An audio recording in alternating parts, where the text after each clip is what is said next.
Fly Pod. Welcome to episode 67 of the Fly Route Podcast. I am your host, Anthony, aka Tony Playboy, aka Free Willy, aka Russell Westbrook, and I have an exciting show for you today. We are going to get into the 2-minute warning where I give you all the hottest sports news of the week. We are going to talk about the divisional round of the NFL playoffs. We are also going to give you a little Hindsight is 2022, where I look back at the podcast predictions for the NFL season records and see how well we did. And last but always not least, I'm going to give a big Ballers Bouquet to Aaron Donald of the Los Angeles Rams. The Fly Route Pod, the Fly Route Pod, the Fly Route Pod, the Fly Route Pod. All right. Look, everybody is thinking about the playoffs, so we are going to start with the NFL playoffs. Now, first and foremost, last week, Super Wildcard Weekend, I went 5-1 on the money line, but shout out to last week's guest, Damo, aka the political plug, who went 6-0 on the money line and 6-0 against the spread. I'm going to try to keep his hot streak going and see if I can go undefeated myself this week. Now, we got to start off with the Bengals versus the Titans. The Titans are 3.5-point favorites at home, and I think I'm going to take the Titans money line as well as the Titans on the spread. You already know what it is. Playoff time is all about the money line. So Titans minus 3.5. And I think the real key to this game is Derrick Henry's health. Look, he finally had his first full contact practice of the season since he got hurt in week 8 with that foot fracture. This is my riskiest pick of the week, and I'm going to be real honest here because the entirety of this for me, in the most part, is based around what Derrick Henry can be when he's out there on the field this week. If he's on a significant snap count, if he doesn't look like himself during this game, I think the Bengals are more than live to be able to come out of this game and make it to a conference finals. Look, the best part about this is Tennessee, for the most part, outside of Derrick Henry, who's a little bit of a question mark, is well rested and very healthy. Vrabel is like 8-1 off of a bye as a head coach in the NFL. And they've been relatively consistent all year. So I think that you shouldn't be afraid to hit the Titans in this game, 100%. But who knows what's going to happen? I will say it's a big thing that Trey Henderson has made it out of concussion protocol. He was a full participant in practice this week, so that pass rush is definitely going to be there for the Bengals. Now let's move on to the 49ers versus the Packers. Like, wow. Look, all the stats in history about this game should tell you that the 49ers are more than live and could easily come out of this game and have Aaron Rodgers losing another early playoff game. But honestly, I believe the Packers are going to come out on top here. I'm taking the Packers money line, but I will take the Niners plus 5.5. The spread earlier this week is 6. This is a game that I think you should monitor the spread, because if it jumps, which it definitely might, considering the Niners injury report, which I'm going to get to, this might be a juicy spread pick for you, but I'm taking the Packers money line. Yes, MVS is doubtful, but they're getting back possibly Jair Alexander, David Bakhtiari, and Randall Cobb, which means this team is actually going to be significantly healthier than the last time that you've seen them. They also are coming off a bye and well rested. As long as that doesn't cause them to come out really slow and allow the 49ers to build a big lead and then rely on that run game, I think they're going to be all right. The Niners are extremely beat up in this game, which I think is going to make a big difference. Jordan Willis, Nick Bosa, Thomas at cornerback, and not even to mention Jimmy G with his bad thumb and now bad shoulder. It is just a recipe for the Packers to take this one. The next game here is the Rams versus the Bucks, and this is my upset for the week. I am taking the Rams plus 2.5 and the Rams money line. You always hear this, that home field advantage should mean about 3 points. So if you see a 3-point spread, they're not saying too much about the home team. The Rams are less than 3 points dogs. I love them as dogs, and I feel like the only reason why they're dogs is because of the Brady effect. Tampa Bay is really beat up. They're down their center, Jensen. They're down their right tackle, Wirfs, and he is reportedly actually in a boot. Sean Murphy-Bunting at corner is also possibly not going to play, and they already have a quite depleted secondary, not to mention Ronald Jones, possibly Leonard Fournette. And all I know is when Wirfs went out last week, we watched the Eagles front four tee off on Brady over and over again to the point where the announcers of the game were questioning whether or not they should leave him out there and whether or not they should pull him because of how far ahead they are. The Eagles front four is nothing compared to the Rams. They have Von Miller, Aaron Donald, and Leonard Floyd, who doesn't get talked about enough and is a very underrated pass rusher.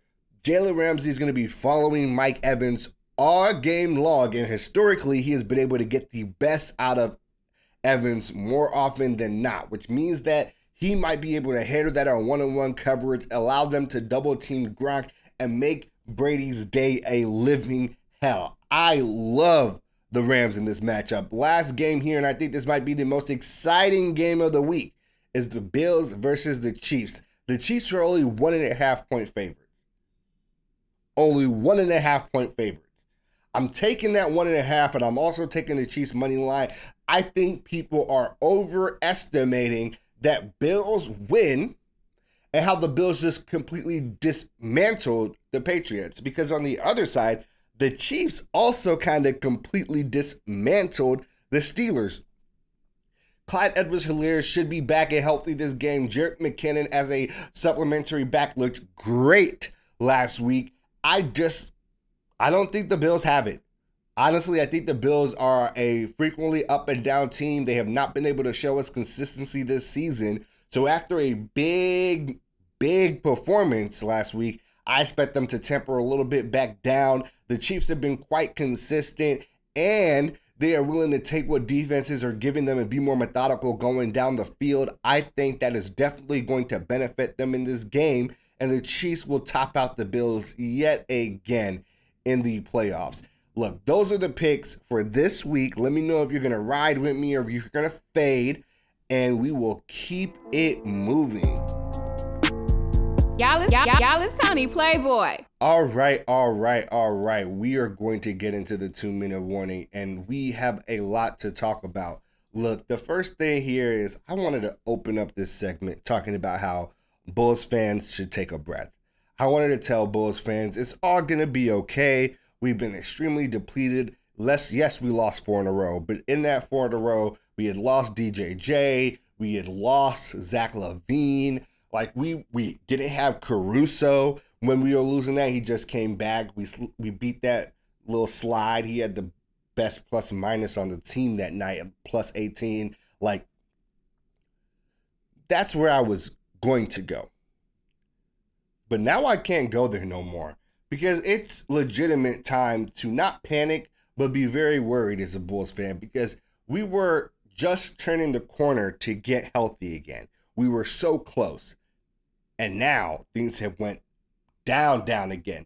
Lonzo Ball gonna have surgery on his knee with a torn meniscus. He's out 4 to 8 weeks, most likely 6 to 8 with that type of a knee issue. Then has to get ramped back up to play again. LaVine is also out with a knee issue, but thankfully that is not as serious as Lonzo's. We already had Javonte Green out, who was out starting 4 with a groin issue. DJJ out for 2 to 4 weeks, also our backup 4. So in an area that we were already massively light because we lost Patrick Williams in the beginning of the year, it's just demolished, which means against bigger teams, we're probably going to struggle. But I do think there are real reasons to be positive here. At this point, Lonzo is basically a vet, so he knows what to do and how to do it when he gets back. But the minutes that will come from him not being around for this amount of time will get to be split amongst like Aya, right, who has been fantastic and crazy as a rookie this year. Kobe White, who is one of our best scorers on the team, an instant bucket getter. And I'm interested to see what we do with those lineups. I think Caruso has to stay in the lineup for the defensive pressure he adds, but those other guys can be big scorers. And Ayo is no slouch on defense. Like, the Ayo Caruso lineup could actually be trouble for people with how good both those players are on the defensive side of the ball and how they can communicate, and how Caruso can kind of bring Ayo along on that defensive part of the game even more than he is already.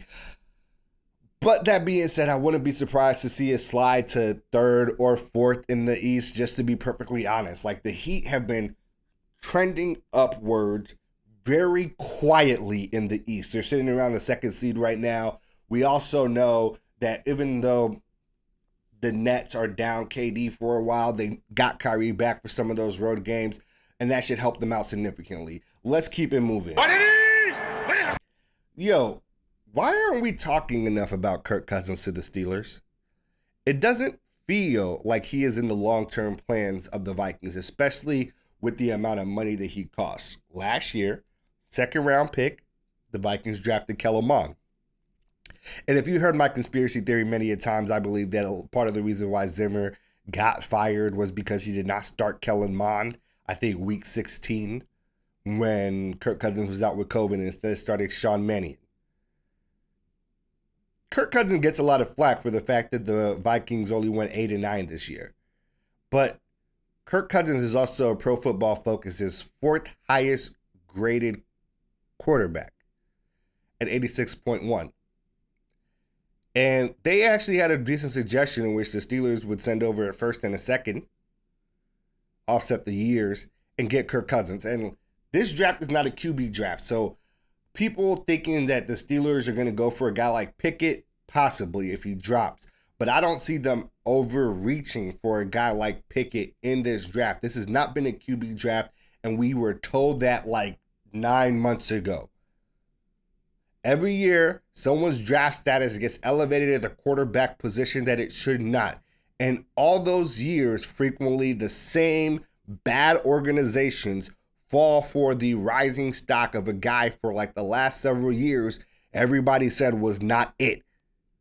The Steelers don't seem like that type of organization to me. So I legitimately feel that if they're not going to stick with their current quarterback room, which I don't understand why they would. We've seen what Mason Rudolph is. And while Dwayne Haskins has all the tangibles, he has none of the intangibles. And he has not shown us that he is ready for that level of game yet. So I honestly think free agency or a trade is their best way to go. And if they're not going to go for a guy like Kirk Cousins, expect them to look at guys like Gardner Minshew, Tyler Huntley, etc. Because Tyler Huntley has worked his way into a possible starting job in this league. Now, let's keep it moving to some Sacramento Kings news. Look, we know the Kings have been supposedly possibly fire selling everything, even though a recent Shams report says that they are no longer interested in moving De'Aaron Fox and want to build around him. But there's a lot of buzz around this Kings 76ers deal where the Kings would take Tobias Harris and Ben Simmons to let off Tyrese Halliburton, Buddy Hield, Harrison Barnes, and 2 first-rounders. They're also interested in Matisse Thybulle, who currently the Sixers are saying is untouchable. That makes a lot of sense to me if they're going to give up a type of defender like Ben. They definitely need a different style of defender that can be at that near level going forward. And considering that he was second team all defense last year, that is that type of a guy. And I hear this trade and I think maybe Philly should go for it. Maybe Philly should go for it if they believe their championship window is damn near closed. And you want to take one final gasp at it. But if that's not the case, which I don't think they think it is so far, especially the way Daryl Morey has been turning down basically any deal sent his way, I don't think this has any real legitimacy to it. I can't see the 76ers and the Kings working out any type of deal that does not involve a third team with a much better player. Some rumors around Bradley Beal now that he's not going to sign his extension. Maybe that's the type of thing they'll go after. Harden is not actually signing anything long-term with the Nets. Maybe that's the thing they go after. I would not be surprised if Daryl Morey lets Ben Simmons sit the whole season and people complain about him wasting the prime of Joel Embiid, because you're thinking short term, this year of Joel Embiid. But for like this collection of pieces that we've talked about, like a healed Tyrese Halliburton, Harrison Barnes, you haven't maximized his prime. You've just given him something to work with this year. That does not sound like a championship roster. And I think Daryl Morey is the guy that kind of understands that, big or bust. So I don't see Ben Simmons moving anytime soon. Not at all. Let's move on to a little Bobo news. Now look, Bobo, hopefully he is now free, because the Denver Nuggets tried to trade him once to Detroit. That didn't work out. Now they're trading him to the Boston Celtics in a 3-team trade with the San Antonio Spurs. Brian Forbes goes to the Nuggets. They get a nice shooter to add in that guard area that Jokic can use, especially now that they're kind of light with the scorers, losing both Jamal Murray last season into this season, and now also losing Michael Porter Jr. Now, look, Celtics take Bobo and PJ Dozier. I don't know what that does for them. I don't think it moves the needle for the Celtics at all. I think out of all these teams, the Nuggets probably got the best part of it because Bobo wasn't even in their rotation. I'm kind of confused about this, but it does lead us to some interesting news about Al Horford, who there are rumors around them trying to move him as well and get a different center in. Can Bobo be that center for them? I would love to see it. Bobo has such a unique skill set and talent that at that type of size, he could be something interesting for that offense. But the problem is Boston is not going to be able to move the Al Horford contract, and I don't know what they're smoking and thinking that they can. The only way that Al Horford got moved the first time was to send him to OKC, who will take all your massive contract for picks, and they are still in it for that. On the other hand, they had to swap an equally as bad contract that then got bought out by OKC for the Kemba Walker contract that they gave them. This is a disaster for Boston. And it's always been a cap disaster for Boston because Al Horford has $27 million on his contract this year. Another $26 million on his contract next year. Al Horford is going to become the new Kevin Love, where you don't want to release him and just take the money, well, lose the money, let's say if you're the Celtics, and no one's going to trade for him at that cost. This is absolutely going nowhere for them. Now, last thing I want to talk about here, and let's put it at this. Russell West bench. Now, Frank Vogel sat Russell Westbrook in the last 4 minutes of their game that they lost anyway to the Pacers. And his explanation for this, which a lot of people ran with, was he said he put the players out there that he thought could win the game. That's a little bit of a harsh way to say it, but I think he's just trying to say that he thought he had a better chance winning the game with Russell off the floor than on the floor, and that lineup to him made the most sense at the time. And Russ has been the scapegoat for a lot of the problems with the Lakers. I think that's unfair. Russ is shooting 44% on the year. That's not that bad. He is shooting 30% from three, which I'm going to be honest with you, is objectively bad. But for reference, Luka is shooting 29% for threes of the year. But we aren't talking about that when it comes to Luka. Russ's true shooting is 50% on the year. Granted, all his plus minuses are negative, but I don't think that's his fault because the Lakers are a bad team. Look, the Lakers traded for Russell Westbrook, and you know what? They got everything they asked for. Russell's play has not declined. Russell is not a fading star. Russell is giving them exactly what he has been the last several years in the league. A relatively inefficient, high turnover playmaker and scorer. Like Mr. Triple-Double. He's going to stuff the stat sheets. Probably might get you a couple of quadruple doubles when we add the turnovers in there. But that's who he is. That's who the Lakers traded for.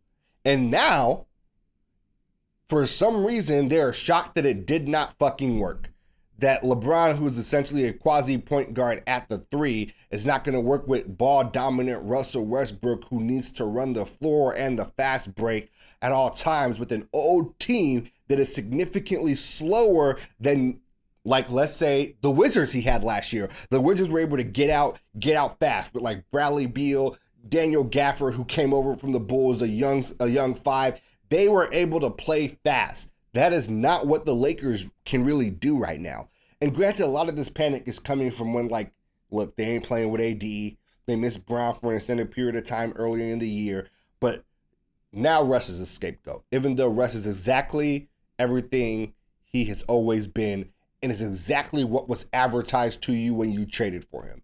Now Vogel is the scapegoat for like lineups and other bullshit when this team is just not good. The construction of this team is just not good. Frank Vogel should not be a scapegoat for poor roster construction. That is the GM's fault.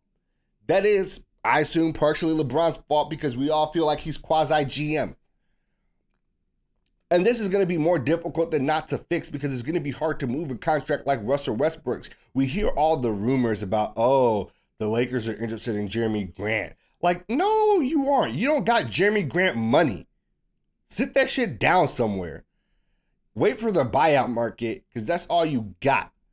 Like, if I'm being perfectly honest here, the Lakers shot themselves in the foot when they didn't go after the Buddy Hield package they had a chance at. They didn't go after DeMar DeRozan, who was available in free agency. They tried to build a perceptive big three, cost them all their depth when two of the people in those big three were already on the Lakers last year and experienced significant injury issues. They are broken down. They needed a player that was always going to be there, but fit that roster. Now, the last thing I want to talk about here is Luka. Last year, Luka got a lot of MVP love. He was the hot kid on the block, and it feels like now the media has really moved off the Luka MVP train and onto the Ja Morant MVP train instead. And I think Luka has been kind of a weird case. His points per game has dropped down, not by much, only by 2 points. All of his percentages are down, like his shooting percentages, his three-point percentages, etc. But Luka has become a significant, more complete player this year. He has more rebounds, more assists, more blocks. His overall defensive numbers are better. The Mavs, which is a team that struggled on defense a lot, and Luka was one of the key reasons for that, are now the fourth best defense in the league. They've won 10 of their last 11 games. Their opponents have shot less than 50% in their last 21 games straight. Like, the Mavericks are actually significantly better than they have been in quite some time. Like, shit. Kudos to Jason Kidd. He's really out here making it work. And it's weird because now that the Mavs are a good team, instead of Luka just kind of balling out with the points, but they're in the lower half of the Western Conference, MVP buzz is gone. What's going on with that? Look, that's just me, but we are going to keep it moving. What's up, Playboy? Look, let's hop on and go with the hindsight is 2022. And I am quite interested in y'all seeing how things went. I'm going to start with one of my worst divisions. Honestly, because this one was a struggle. The AFC North. Now look, the Steelers I actually got almost dead right. I thought the Steelers would be 9-8. They were 9-7-1. I'm going to call that 9-8 because they tied with the Lions, and that should not happen. The Steelers were everything I thought they were. I told you all to bet the over on their wins, which I think was like 6.5 this year, or 7.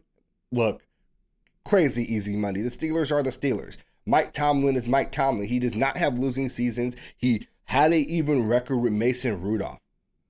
This defense is fantastic. You saw that TJ Watt almost breaking the sack record. They were exactly what I thought they'd be. Now the Ravens, I thought the Ravens would go 11-6. They went 8-9. Granted, they lost their last 6 games because they didn't have Lamar Jackson. That's just not something that you can predict all that well because he hasn't been a player that got injured very much in his season. Now, I am not going to have to justify too much of that one. I will have to eat some crow here. The Browns. I said the Browns were going to go 14-3. I was all the way on the Browns Super Bowl deep playoff run hype with the additions they made to that defense. OBJ coming back healthy. The Browns went 8-9. They were a complete disappointment. Baker Mayfield was hurt most of the year, and they did not sub him in for Case Keenum, which I think absolutely destroyed this team's chances to win many different periods of time during the season. This defense that they added all these extra pieces to, like Jadeveon Clowney, they added some extra cornerbacks and safeties, which was the weakness of that defense the previous year, and they all disappointed. They never gelled. They never really got going. Jeremiah Owusu-Koramoah, who I'm not going to say is a bust or anything like that because it's just his rookie season, just didn't hop off the page like people thought he would, being such a versatile defender. Instead, the really versatile defender that we discovered in this draft was Micah Parsons. The next thing I'm going to have to eat some crow on here. I said the Bengals would be 5-12. They were 10-7. And it's weird because I thought the Bengals offense would be prolific. I actually had the Bengals ranked in the top 10 of my wide receiver cores going into the season. And they definitely delivered on that promise. I did not expect this Bengals defense to be as good as it was. Trey Hendrickson being one of the best free agent signings. You've heard me say this before, 14 and a half sacks. Like, that dude was ridiculous. This defense showed up in a way that I absolutely could not expect from them. I underestimated the Bengals. There's no if, ands, or but about it. I underestimated Joey Cool. Like, it's just facts. It's just facts. Now we'll move on to the AFC South. Now, the order of the AFC South I got right, but the record's a little bit off. Now, look, I thought the Titans would be 10-7, win the AFC South. They went 12-5. They were everything that was promised, and even after losing Derrick Henry, they still really, really showed up and showed out. There's really no real way to frame that in a different way. I didn't think they would sweep the Colts, which is part of the reason why I had them at 10-7. But they ended up sweeping the Colts anyway. I thought the Colts would actually be around where they were, though. I had the Colts at 9-8, and the Colts were 9-8 straight up. Like, that's about what I thought they would be. I thought they'd be good enough to get them into the playoffs. Unfortunately, they choked against the Jags. That's what it is. Carson Wentz was actually a pretty good quarterback this season, and Frank Reich had him reduce a lot of the mistakes that we saw his last year in Philly. Now, granted, he kind of unraveled there at the end of the season, but the progress from last season to this season for Carson Wentz was more than enough for me to think that the Colts will keep riding with him. The Jags, I guess I gave the Jags too much credit, and that's kind of crazy to say. I had them going 5-12. They went 3-14. They were an absolute tire fire. The Urban Meyer shit was an absolute mess. He had to get fired mid-season. Trevor Lawrence regressed, got better during the season, which is something I actually expected to happen for them. It's just no way around it. I thought the Texans would go 3-14. They went 4-13. I'm going to leave this one alone. I thought they would do a little bit better. I thought they had Tyrod Taylor. I'm a big fan of Tyrod Taylor. They ended up missing out on him the whole season. And I think that he might have been able to get them a little bit further along than I thought. The Texans surprised me how competitive they were in a lot of their games, especially without Deshaun Watson. I actually, quote, said that they won 4 games with Deshaun Watson last year. There's no way that they could win for more than 4 games this year. They proved me wrong. Won exactly 4 games, and somehow David Culley still got fired. Not even going to touch on that. You know what it is. Let's go down to the AFC West. Let's talk about the Kansas City Chiefs, because I drank the Chiefs Kool-Aid a little bit too much. The Chiefs were talking undefeated season. The Bucs were talking undefeated season. I thought the Chiefs would go 15-2. Now, I did not predict that massive slide that Patrick Mahomes went on in the early parts of the season, and the massive interceptions, the turnovers, the inability to get it going. They ended up going 12-5 instead. But the team that I saw at the end part of this season looked a lot more like what I thought they would in preseason. The Raiders went 8-9. The Raiders I had going 8-9. They went 10-7. 2 more games than I expected. And I actually really wanted to talk shit to Raiders fans, because they were like, the Raiders are back. You don't understand what's going on. You think we're the Raiders from last year. Blah, blah, blah. We are great against the Chiefs, who fucking smoked y'all. Fucking smoked y'all like a backwood back-to-back times. It was criminal the way that you all played defense in those games, not playing too high safety, but whatever. With all of the terrible things the Raiders had to go through this season, this was an excellent season for them. They exceeded my expectations. I'm going to just give them credit where that is. The Broncos. I had the Broncos going 6-11. They went 7-10. That's cool. I actually it's more than what I expected for them. I actually think that the Broncos were trending in the right direction. I thought Vic Fangio probably deserved another year, considering how bad quarterback has been there during his tenure. But that's cool. The Chargers I had going 11-6. Instead, they go 9-8. The Chargers kind of choked it. There's not much to say about that. They were a young team. Brandon Staley was a first-year coach. I believed in the potential of Justin Herbert, and I believe that this 9-8 area is probably the floor for the Chargers going forward with that defensive personnel they have, with the Keenan Allen, Austin Eckler, Justin Herbert trio they have going on. And I expect them to really play back up to expectations this year. Let's talk about the AFC East, because the AFC East was one of my better predictions. I was nearly on target with every team or only one off. Got the order right too. We'll start with the Dolphins. I said the Dolphins would be 9-8. The Dolphins ended up being 9-8. And this is a prediction that if you had asked me halfway through the season, I thought I had no chance at hitting. But they went on that excellent, 7-8 game win streak, even though Brian Flores gets fired anyway. Tua is exactly what people think Tua is. And there isn't really a better way to put that. This defense kind of disappointed at points in time. They still have trouble running the ball. And I think this team is not in a better situation going forward. Patriots. I had the Patriots going 11-6. I said the Patriots were back. People did not want to believe it. They went 10-7. Made the playoffs even though they got busted up by the Bills. And I think that's just going to happen. They are rebuilding back up to where they were before. I think turning it around this quickly for Bill Belichick actually is a big credit to his coaching, especially with a rookie quarterback. They added some pieces on that defense. Most of them really, really popped, and some of their offensive signings popped, mostly just Hunter Henry. The Bills. I had the Bills going 12-5. They went 11-6. The Bills had one of the easiest schedules in the NFL, losing a game to the Jags. Didn't see that coming, right? That's probably the big one there. And that's cool. The Jets I had going 5-12. They went 4-13. I mean, they're the Jets. I actually don't really want to talk about the Jets. I'm going to be honest with you. Let's move over to the NFC West. NFC West. All right.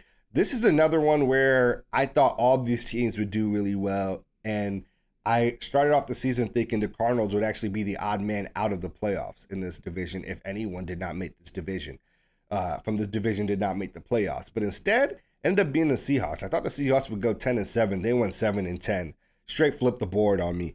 And granted, Russell was out for a significant period of time and then came back a little too early and was pretty raw and not very good in his first 2 or 3 games back. And this is just kind of one of those things where if your quarterback takes a real beater and you lose him for a bit of time, it's going to flip a lot of the records for this one. I had the 49ers going 12-5. They went 10-7. I honestly thought the 49ers would win this division. They lost Jimmy Garoppolo here and there, had to play Trey Lance. He's a rookie. It didn't really go out for them as well. It's basically every other time they have a quarterback that's not been Jimmy Garoppolo since Jimmy Garoppolo got there. The Cardinals I thought would go 9-8, 10-7 at best. They ended up going 11-6. They were a big surprise in the beginning of the year. They started on fire and petered back out after DeAndre Hopkins got hurt and Kyler Murray got hurt. I think this is a team that if they stayed healthy could have blown my expectations out of the water. The Rams, when the Rams got Matthew Stafford, I was like the Rams would go 11-6. There will be a much better team than they were last year just because of the things that Stafford could do. They went 12-5 instead. And I think that's pretty impressive considering losing Cam Akers really early and having to refigure out their run game between Derek Henderson and Sony Michel. I like where the Rams are at. I like the Rams this week as well. They made even more additions to get even better later on in the year. Look, now this division, I whiffed on every single prediction on this division. God, I was so wrong about the NFC East. I thought the Washington football team would go 9-8. They went 7-10. That's not too far off.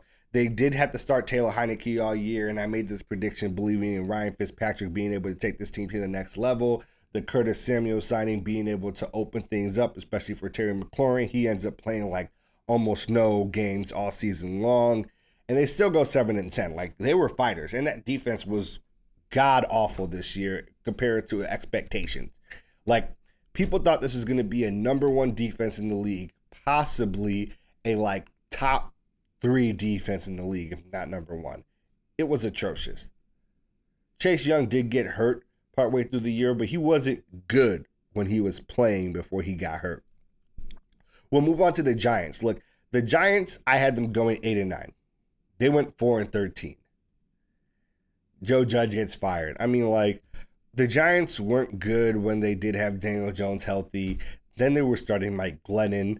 Then Mike Glennon gets hurt. And then they're starting Jake Fromm. Nothing went right for the Giants this year, possibly besides the fact that Saquon Barkley made it through the season healthy.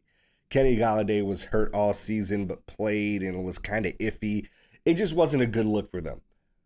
The Cowboys impressed this year. But they impressed, I think, largely because of the fact that the other teams in the NFC West were on backup quarterbacks besides Philly. And they were already not that great of teams to be in the first place. I had them going 8-9. They went 12-5. They beat up on the NFC East, went 6-0 against them.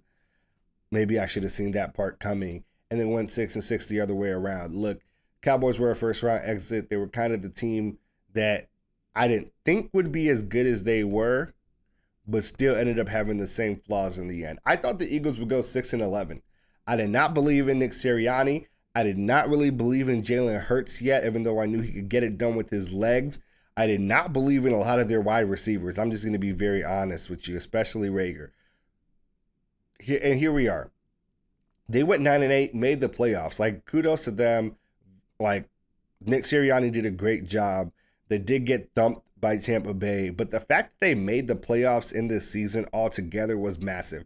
If people are still on the, like, Jalen Hurts might not be our guy train in Philly, like, what the fuck are you doing?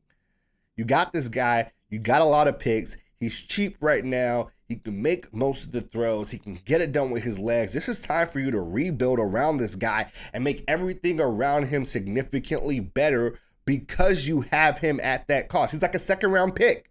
He's not even like on the first-round pick pay schedule. He's a second-round pick. This is the time for Philly to kind of start building and going all in on this kid. Now, we got the NFC South. And the NFC South, man, I was crazy good on predicting most of these teams, besides one. The Falcons, I said, would go 7-10. They went 7-10. That's about what I expected. The Falcons are kind of a mediocre team in the first place. The Saints, I said, would go 9-8 and miss the playoffs. Who would have thought? They went 9-8 and missed the playoffs.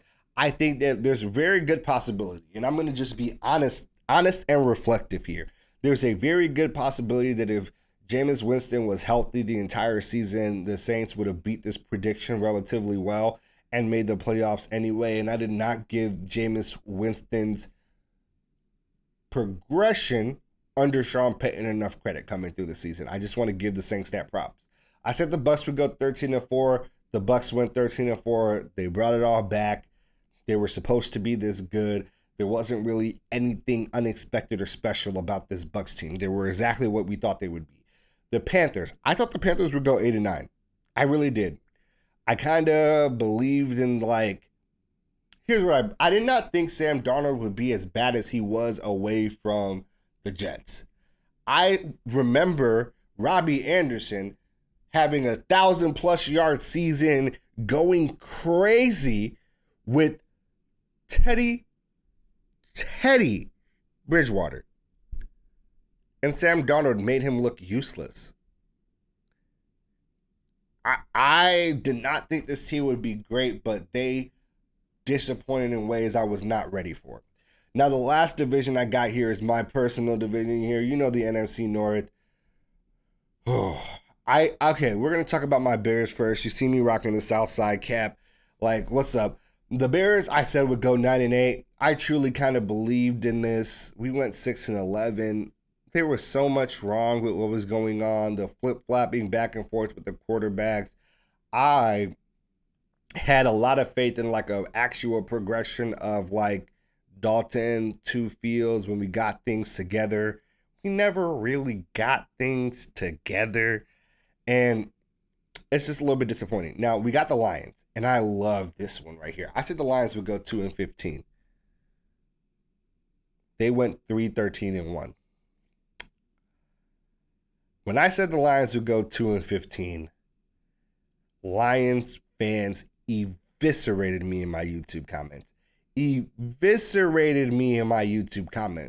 Saying, you don't understand the staff we put together. We are not the same Lions of old. I'm like, wow, they really sold y'all on that? For real? Y'all were bad and I expected you to be bad. You swapped Jared Goff for Matthew Stafford. Jared Goff is no Matthew Stafford. You lost big wide receiver names that were running your wide receiver corps. Now, Amon-Ra St. Brown looked great, especially for where y'all got him at. Got no hate in my heart for this kid. He's gonna be something special. But you are who we thought you were. Packers. I said they go 13-4. They went 13-4. Honestly, the Packers looked good this year. They kind of looked dominant in most of their games, even the ones that they lost in. This is a team that had most of the losses be close outside of that week one where they started a little bit slow.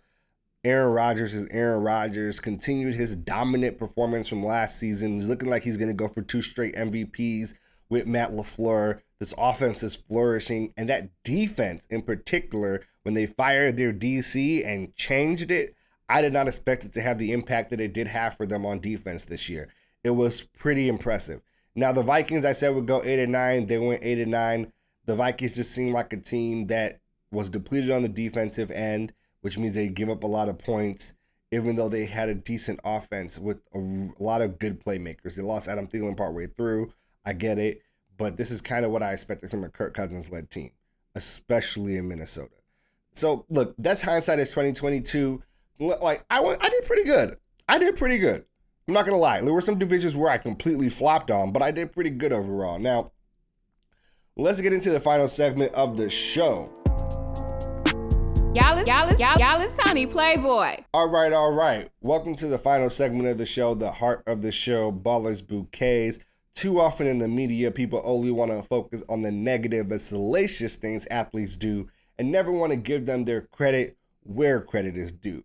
Here, I like to make a change. And this week's Ballers Bouquet goes to Aaron Donald of the Los Angeles Rams for his Prep Forward program through the AD 99 Solutions Foundation.